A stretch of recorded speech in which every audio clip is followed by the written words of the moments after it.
নাটোরের লালপুর। আর বৃষ্টি মাথায় বেশি কোথায়? সিলেটের লালখাল। মনে থাকবে তো, লালপুর লালখাল।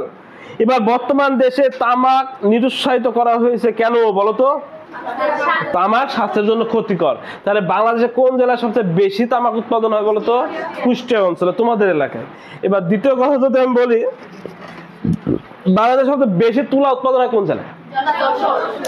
এখন যশোর কেউ কয় কি বলো, তার একটা জেলা আছে ঝিনাইদহ। কথাটা বুঝতে পারছো?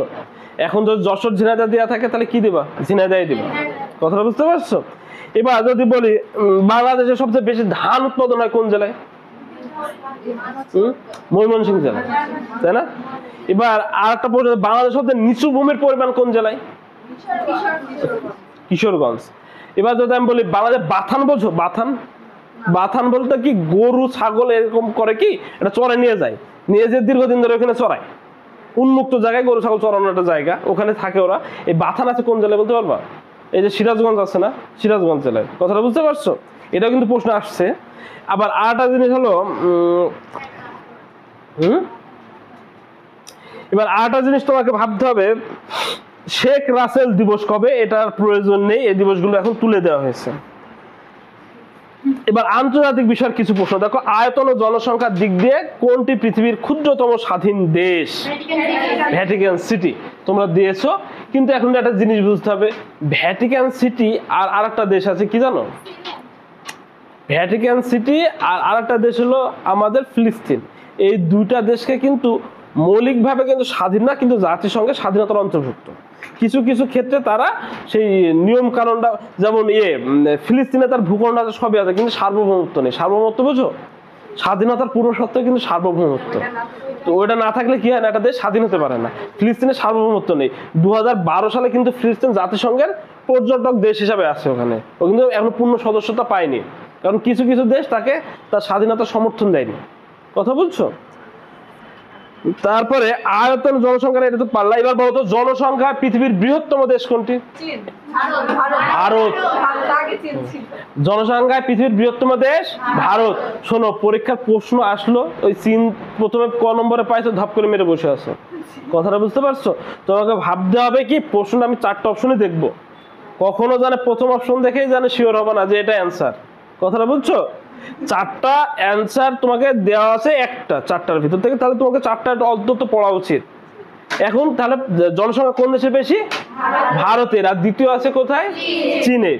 এবার যদি বলি জনসংখ্যার ঘনত্ব বেশি কোন দেশে? জনসংখ্যার ঘনত্বে কোন দেশটা বেশি, এটা কি পারো? নাম হবে মোনাকো, লিখে নাও। কোথায়? মোনাকো। জনসংখ্যার ঘনত্ব কোন দেশে বেশি? এবার যদি বলি সার্কভুক্ত দেশের ভিতর সবচেয়ে ক্ষুদ্রতম দেশ কোনটি, তাহলে কি দিবা বলতো?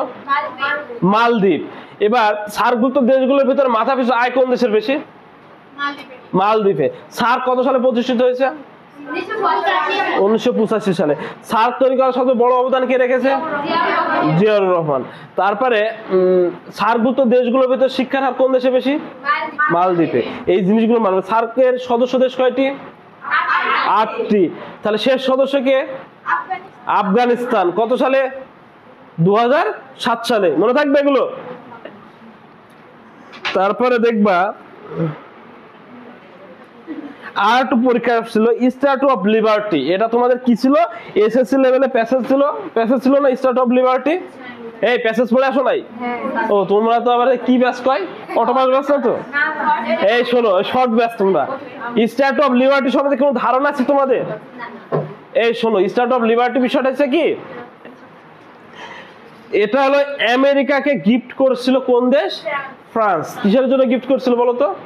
আমেরিকার স্বাধীনতার 100 বছর পূর্তি উপলক্ষে। কথাটা বুঝছো? 1887 সালের দিকে গিফটটা করে। কিসের জন্য করছিল? বন্ধুত্ব স্বীকৃতি স্বরূপ। ফ্রান্স কিন্তু আমেরিকার সবচেয়ে ক্লোজ ফ্রেন্ড। ইউরোপের যতগুলো দেশগুলো আছে না, আমেরিকা সবচেয়ে বিশ্বাস করে ফ্রান্সকে বেশি, কারণ ফ্রান্স তার সবচেয়ে আত্মার বন্ধু। এই বন্ধুকে ভালোবাসা স্বরূপ কি দিয়েছিল? স্ট্যাচু অফ লিবার্টি দিয়েছিল, তার 100 বছর স্বাধীনতা পূর্তি উপলক্ষে। আমেরিকা কার কাছ থেকে স্বাধীনতা লাভ করে বলতো? আমেরিকা কার কাছ থেকে স্বাধীনতা লাভ করে? ব্রিটেনের কাছ থেকে। আমেরিকা যখন স্বাধীন হয়, আমেরিকার ইটা পতাকাটা কেউ কি দেখছো? এরকম এরকম এরকম এরকম করে দাগ টান আছে না? আর দেখছো না আর এখানে এরকম তারা দিয়ে আছে না? হ্যাঁ, এটা আমেরিকার পতাকা দেখো না তোমরা? এখানে দাগ আছে কয়টা জানো? 13টা। কয়টা দাগ আছে? ওই 13টা দাগ দ্বারা কি বোঝা যায়? যখন আমেরিকা স্বাধীন হয় তখন আমেরিকার অঙ্গরাজ্য ছিল কয়টা? 13টা অঙ্গরাজ্য ছিল। কথাটা বুঝতে পারছো? আমেরিকার অঙ্গরাজ্য কয়টা ছিল? 13টা। আর এই তারা আছে কয়টা বলতে পারবো কেউ? 50টা। কারণ এখন অঙ্গরাজ্য কয়টা আমেরিকার? 50টা। কথাটা বুঝতে পারছো? অঙ্গরাজ্য বলতে প্রদেশকে বোঝায়। বাংলাদেশে কোনো প্রদেশ নাই কিন্তু তুমি জানো না, ভারতের প্রদেশ আছে। ভারতে 28টা প্রদেশ আছে। এবার আর একটা আন্তর্জাতিক প্রশ্ন আসছিল, দেখো বর্তমান বিশ্বে কিসের উপর নির্ভরশীল? বর্তমান বিশ্ব কিসের উপর নির্ভরশীল? প্রযুক্তির। এখন প্রযুক্তির কোন যুগ বলতো? এআই এর যুগ। এআই বলতে কি বোঝায় বলতো? ফোর্থ রেভলিউশন, তাই না? ফোর্থ রেভলিউশন বলা হয় এটাকে। এখন কি বলে? Fourth revolution. এই রেভলিউশনটা কিভাবে আসছে বলতো? এআই প্রযুক্তির মাধ্যমে আসছে। এআই কি জিনিস? Artificial intelligence. সর্বশেষ চীন একটা এআই বের করছে, জানো এটা? ডিপসেক। নাম কি? ডিপসেক। কারো যদি মন ভালো না থাকে, মনে করো যে আমার বয়ফ্রেন্ড নাই, আমার চ্যাট করার প্রয়োজন, তুমি ডিপসেকে অ্যাপস নামাবা, তার সাথে চ্যাট করতে পারো, মন খুলে সে চ্যাট করবে। হ্যাঁ, তুমি তাকে যেভাবে প্রশ্ন করবে সে তোমার সেভাবে উত্তর দেবে। কথাটা বুঝতে পারছো? ওখানে তুমি লিখবা তুমি কেমন আছো, সে লিখবা আমি ভালো আছি। তারপর তুমি লিখবা তুমি কি করছো, সে তো অ্যান্সার দেবে, তুমি অ্যান্সার দিবা, খুব মজা পাবা। চ্যাট করে দেখবা। ডিপসেক। ডিপসেক তাহলে কোন দেশের এআই বলো? আর চ্যাট জিপিটি আছে না একটা, এই হ্যাঁ ওই চ্যাট জিপিটি যেটা আছে না ওটা কিন্তু আমেরিকার। আর ডিপসেক কে বানাইছে? চীন বানাইছে। এবার আর একটা জিনিস হচ্ছে আন্তর্জাতিক নার্স দিবস কবে? এটা খুব 12ই মে। তাহলে তোমাদের 12ই মে মাস তো সামনে আছে, তাই না? আর পরীক্ষা কয় তারিখে তোমাদের? এবার আরটা দেখো,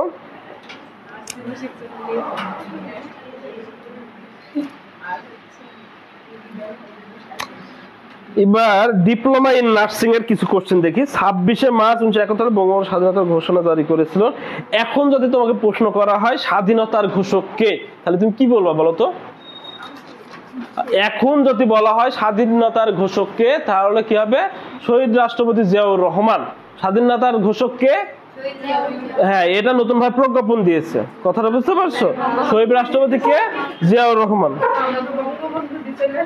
না না না, এটা কখনো করা যাবে না। সরকার যেভাবে যাবে তোমাকে প্রশ্ন সেভাবে অ্যান্সার দিতে হবে। এবার আরেকটা প্রশ্ন শোনো, তারপরে স্বাধীনতা ঘোষক কে তাহলে বলো? জিয়াউর রহমান। এবার একটা প্রশ্ন দিয়েছিল, তারপরে বাংলাদেশের সবচেয়ে দক্ষিণের জেলা কোনটি? সবচেয়ে দক্ষিণের জেলা কোনটি? কক্সবাজার। যদি উত্তরের জেলা চাই? পঞ্চগড়। যদি আমি বলি পশ্চিমের জেলা কোনটা? চাঁপাইনবাবগঞ্জ, তাই না? এবার এই কোয়ালিটির প্রশ্ন আবার যদি আমি বলি বাংলাদেশের সবচেয়ে বৃহত্তম জেলা কোনটি? রাঙামাটি। এবার একটা প্রশ্ন শোনো, আমি এই প্রশ্নটা কিন্তু কয়দিন ধরে আসতেছে পরীক্ষায়। প্রশ্ন আসছে বাংলাদেশের জনসংখ্যার ঘনত্ব কম কোন জেলায়? বাংলাদেশের জনসংখ্যার ঘনত্ব কম কোন জেলায়? বান্দরবান বলেছো তুমি, কিন্তু এটার অ্যান্সার হবে কি? রাঙামাটি। কি করে বলো তো? রাঙামাটি আয়তনে বড় জেলা, তাহলে জনসংখ্যা তো আর কম থাকবে। যতই বেশি থাকুক সেটা কম হয়ে যাবে না ঘনত্বটা? কথাটা বুঝতে পারছো? কিন্তু বান্দরবনের জনসংখ্যার সংখ্যায় কম জেলা হিসাবে, কিন্তু ঘনত্বে কম কোনটা? রাঙামাটি। এই প্রশ্নটা ভুলাবে আর কখনো? এই প্রশ্নটা কিন্তু দিলেই কিন্তু পরীক্ষায় ভুল করবা কিন্তু অনেকে। তাহলে জনসংখ্যা কম হলো বান্দরবন জেলায়, আর জনসংখ্যার ঘনত্ব কম কোথায়? রাঙামাটিতে।